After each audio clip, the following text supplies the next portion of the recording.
Hi, my name's Brendan. I work for the Central Park Conservancy, and welcome to Central Park. There seems to have been some technical issues with people logging in, so we have a few less people today than we did before. So I'm sorry about that. We'll fix this, and then, of course, the recording will be on the website for next week. Additionally, I have a weird haze around my face today. I look very angelic, so I don't know what's happening there either. That's just the miracle of modern technology. But we'll go ahead and we'll get ourselves started. The Central Park Conservancy is the nonprofit who takes care of Central Park year round. Because getting to Central Park is not an option for so many, we here at the Conservancy wanted to bring the park to you through some short walks every Wednesday at 12:30. Today we're going to be exploring Shakespeare Garden. We'll be together for about 15 minutes or so, and all the photos that you're going to see were taken in the last week. Before we get started, a little housekeeping. All participants are muted, but you can use the chat feature, of course, to say hello and comment. There's a Q&A feature as well. You're welcome to ask questions. I'll do my best to answer them as we go through. And additionally, you're going to be invited to participate in some polls, and you'll see those pop up on your screen as we go. So here's the plan. A little bit about Shakespeare first, and then some Shakespeare Garden. Okay, so Shakespeare. Just so we're on the same page, Shakespeare was a playwright in the late 16th and early 17th centuries. He wrote Romeo and Juliet and Hamlet, and the list goes on and on. Now, Shakespeare had a great influence on Central Park beyond Shakespeare Garden. For one, he has a statue on Literary Walk that was placed in 1870, which you can see on the left. We also have the Delacorte Theater, which is known as the home of Shakespeare in the Park, which unfortunately is not happening this summer. And lastly, European starlings. Yes, the bird. Long story short, in 1890, a man named Eugene Schlieffen let a tiny flock of starlings loose in the park. He was trying to introduce all the birds listed in Shakespeare's plays to North America, which is a terrible idea. Most of the birds didn't thrive, but the starlings did really well. And today they live throughout the United States. There are hundreds of millions of them, and they are a dangerous and invasive species. Now, starlings only appear once in the Shakespearean canon, and that's in Henry IV. Not surprisingly, they played the role of a pest.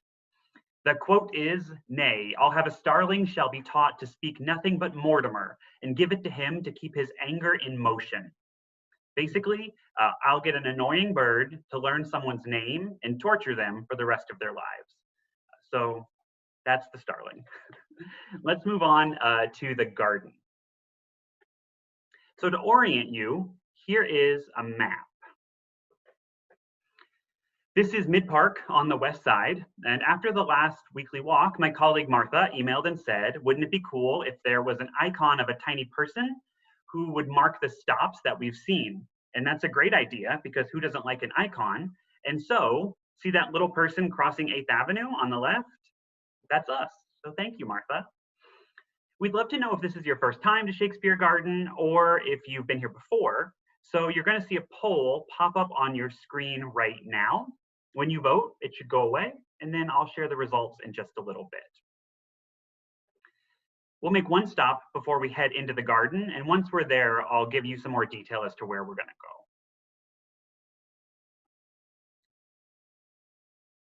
go. All right, so this is the Swedish Cottage. It's also called the Swedish Marionette Theater. The building was imported to the US in 1876. It was Sweden's exhibit for the Centennial Exhibition in Philadelphia, so its exhibit for the World's Fair. It was originally built as a prefabricated schoolhouse.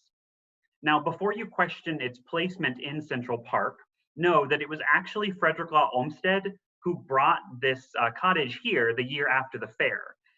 He didn't really have a reason for it, he just liked it, but it's served as a lot of functions since. It's been a nature center, a tea room, an entomology lab, and then as of 1947, the home to a theater company. The cottage actually played a central role in the creation of Shakespeare Garden as well. But first, what even is a Shakespeare Garden? Great question. A Shakespeare Garden is a garden that contains plants mentioned in Shakespeare's plays, as well as plants Shakespeare might have seen throughout the English countryside. So here's where it all started. This is an image from the New York Historical Society. It's about 1916. And you can actually see the Swedish cottage. It's just behind that big tree.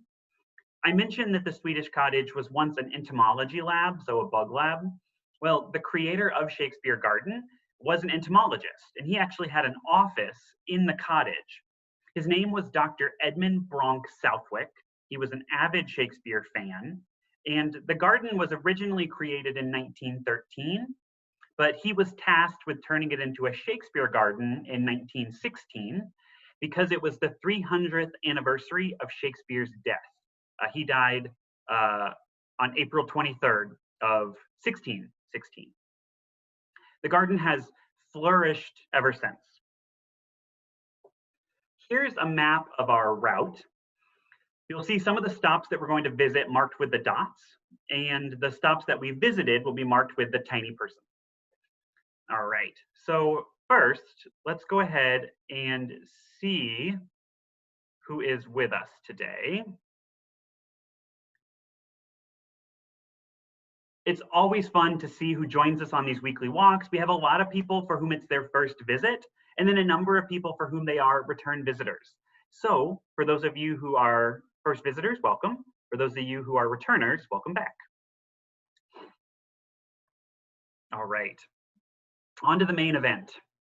Now, I'm excited to take you into Shakespeare Garden, and Central Park's Shakespeare Garden, you should know, isn't the only one. There are a number of them around the world, really. Many of them were created in 1913. Many of them were created after, but in my completely biased opinion, our Shakespeare Garden is the best. There are a few different ways that you can enter, and one of them is directly behind the Swedish cottage. You can see in this image that there are stairs that lead up to the garden on the right.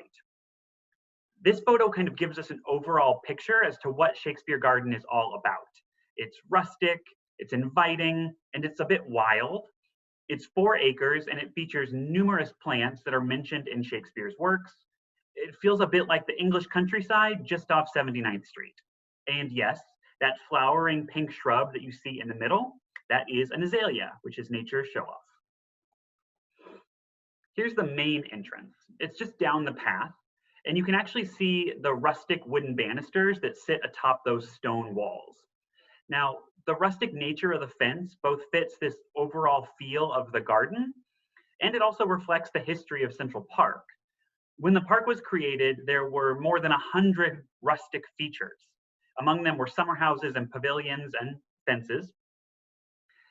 Although the garden wasn't original to the park, the Central Park Conservancy has really thoughtfully utilized Frederick Law Olmsted's vision to provide continuity to the landscape. So you can see the rustic features that existed in the park also exist on landscapes that were created much later. At the top of the stairs, you're welcomed by a plaque with a quote from Romeo and Juliet, delicately fenced in and hugged with a bed of pansies. The quote is, "The bud of love, by summer's ripening breath, may prove a beauteous flower when next we meet." You'll have to excuse my iambic pentameter. I was never great at reciting Shakespeare.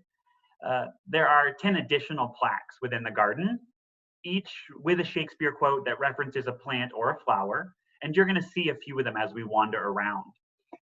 But first, we're gonna actually wrap around this bed to the left, and then I will show you one of the plaques. Okay.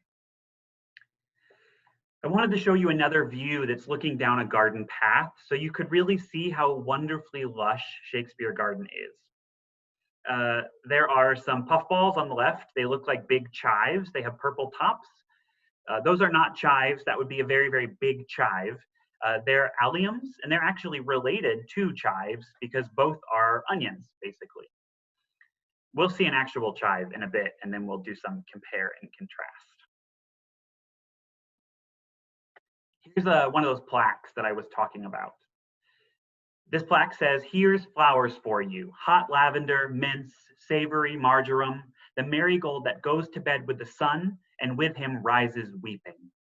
As you can see, that's from the winter's tale. And the weeping that it's referring to is actually waking up with the morning dew. Here's some Shakespearean translation. Beside the plaque, you actually see mint and marjoram. The mint has the bumpy leaves, and then the marjoram has the smoother leaves that looks a little bit like oregano. And of course, there are many plants in Shakespeare Garden that make appearances in plays, but don't have plaques with them. And one of those is rhubarb. And I quote, "What rhubarb, cyme, or what purgative drug would scour these English hints?" That's from Macbeth. And you might be familiar with the rhubarb's bright red stalk or its use in pie. But in Shakespeare's day, it was actually seen to be medicinal. And so Macbeth, in that quote, is asking the doctor to use rhubarb to rid his country of the English, which would require some very strong rhubarb. Okay, these purple flowers, these are actually chives. It's really fun to see how beautiful our food is. They're related to the big purple puffballs that we saw before. Of course, you can eat the stalk, you can eat the flower too. And the fact that there are herbs that are scattered all throughout Shakespeare Garden is yet another reason that this feels so much like the English countryside. And with that said, even the wildest of gardens takes incredible care. And so the Conservancy's dedicated gardeners, they're the reason that Shakespeare's garden is as vibrant as it is today. Speaking of vibrant, peonies. You can't walk by a peony and not stop. The more that these peonies open up, it's almost the more delicate that they seem. And to me, they feel like clouds. And depending on the type of peony, they can be fairly small, or they can really get as big as your head. These, of course, are probably as big as a small head. We're going to go from big flowers here to small flowers. This is another one of the 10 bronze plaques. The quote reads, "Where the bee sucks, there suck I, in the cowslip's bell I lie." The quote is from The Tempest. The small red flowers that you see to the left of the plaque, those are cowslips. Although the name cowslip references their common place in cow pastures, so think manure, the sweet flowers, they're truly representative of Old England. They were used for May Day garlands, they were on church paths, and they really are a marker of spring. Okay, even though the garden is only 4 acres, its winding paths, they make it feel much bigger. And you can almost get lost if you're not careful. And I know that this red line that you see tracing through the garden doesn't really look like a line because of how curvy it is, but I promise you I do know where we're going. We're gonna pop to the outer path, and then we're gonna head back into the center of the garden. Okay. There's rosemary, that's for remembrance. Pray you, love, remember. And there's pansies, that's for thought. That's the plaque that sits just beside these pansies. And when is the last time you really stopped and looked at a pansy? They are incredible. They look like watercolor paintings. And these are just 2 examples of the ones that you can find in Shakespeare Garden. We found these on the outer path. The one on the left is called Solar Flare, which feels appropriate. The one on the right, that's called Midnight Glow. And you can actually eat pansies. And so I am curious if you ever have. I have, and they taste like grass. You can go ahead and vote on the poll, and then I'll share the results in just a little bit.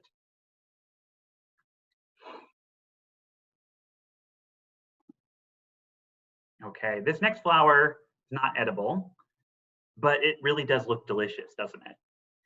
When I walked past this tulip, I did a double take because it looks like it's wearing fringe. It's called the Lambada Tulip, and it's actually named for a Brazilian dance.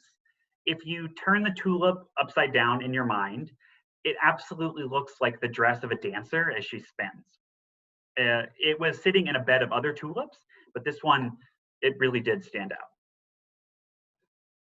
All right, back into the center of the garden. But first, it looks like a few of us have eaten a pansy, a few of us have eaten it and didn't like it, and most of us have not yet had the opportunity. So I encourage you, not the ones in Central Park, please don't eat them. But if you have the opportunity, you should absolutely try. We're going to weave our way, as you can see on the map, into the center of the garden and then up toward the top. And once we get to the top, we'll actually stop at a few benches along the way. The first bench is here. We can take a breather, and I'll share with you a little bit about the Conservancy and our role in restoring the garden. Now, by the time the Conservancy was created in 1980, Shakespeare Garden had gone the way of many other areas of the park. It was really derelict. The paths were cracked, the beds were overgrown.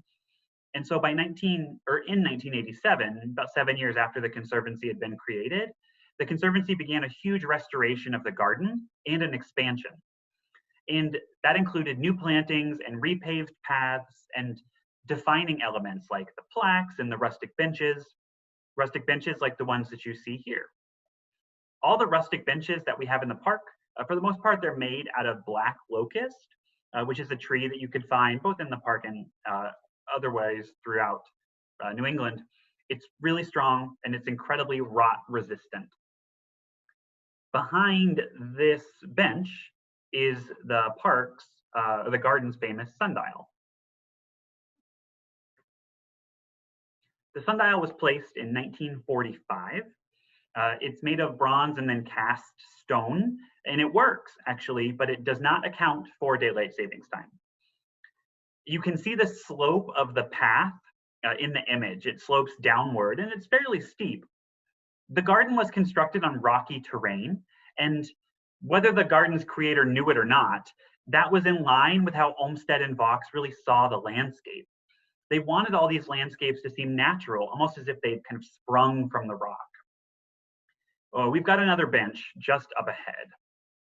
This one, there's a little asterisk connected to it. At the top of the garden sits an incredibly impressive 20-foot granite bench, and then it curls at either side. It's called the Charles B. Stauber bench. And you might be thinking, this picture looks a little different than the others, and that's because this picture is not recent. And here's why. When I visited the garden to take pictures, there were people sitting on the bench and they looked very peaceful, and I didn't want to ask them to move, but I also knew I couldn't take you around Shakespeare Garden without showing it to you. So Charles B. Stauber, who the bench is named for, he was the Parks Commissioner, and he actually prompted the creation of Shakespeare Garden, so its placement in the garden is really fitting. And the bench has a secret talent. It's called the whisper bench, because if you whisper into one side of the bench, the whisper travels all the way across really clearly to the other side. All right, we're nearing the end of our adventure. So we really just have one more stop. And then I have one more last poll for you. I'd love to know a little bit about what you enjoyed seeing, what you enjoyed learning about as we went through this adventure. Was it the history, the spring blooms, the Shakespeare? If the options feel limiting, you can also just write what you liked in the chat. That's fine too.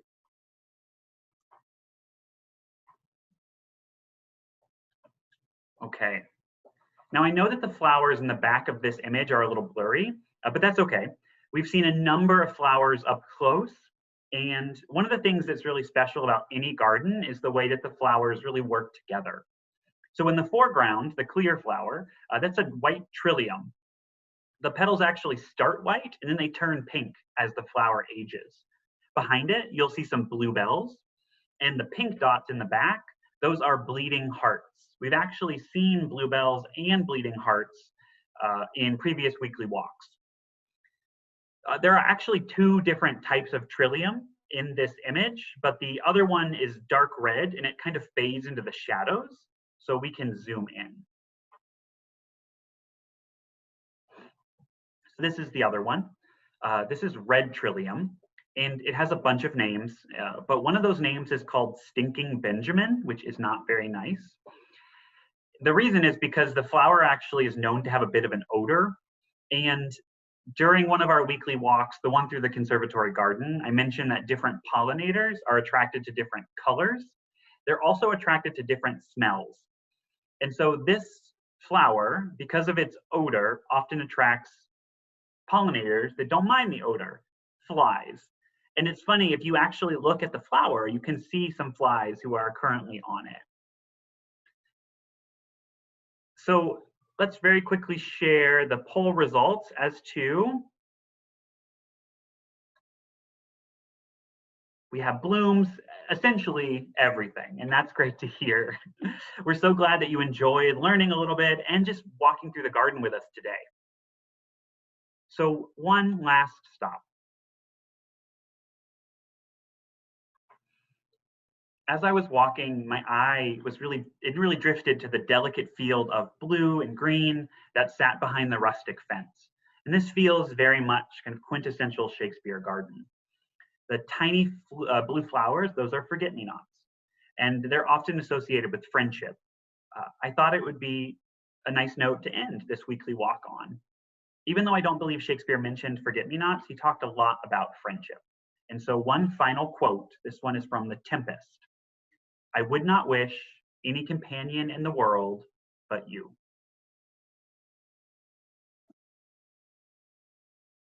Thank you so much for visiting with us today. I want to thank Larry, too, one of the Conservancy's gardeners who helped me with some plant identification. We hope to see you again next week, same time, same place, for a stroll around the reservoir. And you can sign up for the program on our website, and we'll make sure that the sign up is working perfectly this time. In the meantime, there's a number of ways that you can stay connected to Central Park virtually. Just visit centralparknyc.org/mycentralpark. The My Central Park page, you can learn a little bit about how the park has served as a respite in times of crisis. You can read stories about why the park is important to New Yorkers, and you can share your own stories as well. You can also download some fun coloring pages and word scrambles and the Zoom background that I'm using right now. I'm going to leave the room open for just a bit to answer any last questions. But other than that, thank you so much for coming from the Conservancy. Stay safe and be well.